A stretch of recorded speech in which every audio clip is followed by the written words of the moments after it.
CM అర్హులైన వాళ్ళందరికీ ఇంటి స్థలంతో పాటు 5 లక్షల రూపాయలు. అర్హులైన నిరుపేదలందరికీ ఇంటి స్థలంతో పాటు 5 లక్షల రూపాయలు. కేసీఆర్ నగర్ మౌలిక సదుపాయాలు. కేసీఆర్ నగర్ లో మౌలిక సదుపాయాలు. కేసీఆర్ నగర్ లో ఉపాధి సౌకర్యం. బీడీ కార్మికులకు 4,000 పెన్షన్ వెంటనే.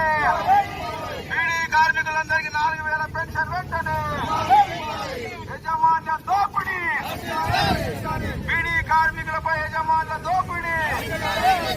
ఆకు తంబాకు వెంటనే. 2,000 బీడీ కోతలు. 2,000 బీడీల కోతలు.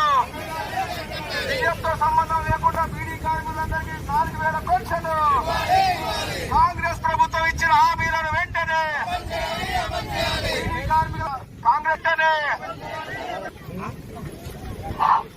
నిరుపేదల పట్ల ప్రభుత్వ నిర్లక్ష్య వైఖరి.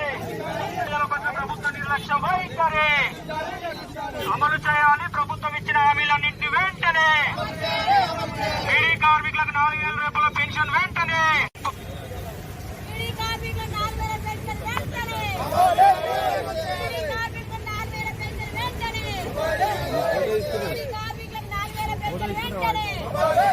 జిందాబాద్ సిపిఎం.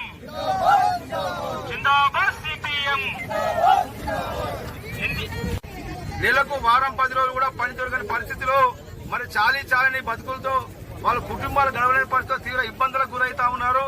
మరి ఈ నేపథ్యంలో ప్రభుత్వం ఎన్నికల సందర్భంగా బీడీ కార్మికులకు 4,000 పెన్షన్ వాళ్ళ కుటుంబ పోషణ గురించి వాళ్ళ ఆర్థికంగా కొంత ఆ తోడ్పాటు అందించే కొరకు ప్రకటించింది. కానీ 2 సంవత్సరాలు అవుతుంది, ఇప్పటికి కూడా ఆ 4,000 పెన్షన్ అమలు చేసే పరిస్థితి లేదు. అదేవిధంగా ఇల్లు లేని నిరుపేదలందరికీ కూడా ఇంటి స్థలంతో పాటు 5 లక్షలు ఇందిరమ్మ పథకం కింద ఇస్తానని ఇంతవరకు కూడా అమలు చేయలేదు. మరి ఇక్కడ పక్కనే కేసీఆర్ నగర్ లో డబుల్ బెడ్రూమ్ ఇచ్చారు, కానీ అక్కడ పూర్తిగా మౌలిక సదుపాయం లేక, బస్ సౌకర్యం లేక, ఉపాధి లేక అక్కడ అక్కడ ఉన్న ప్రజలు పరిష్కరించాలి. కార్మికుల సమస్యలను పరిష్కరించాలి. బీడీ కార్మికుల సమస్యలను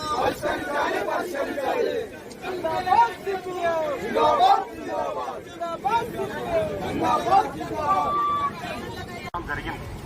ప్రధానంగా ఏమిటంటే జిల్లాలో సుమారు 2 లక్షల మంది దాకా బీడీ కార్మికులు ఉన్నారు.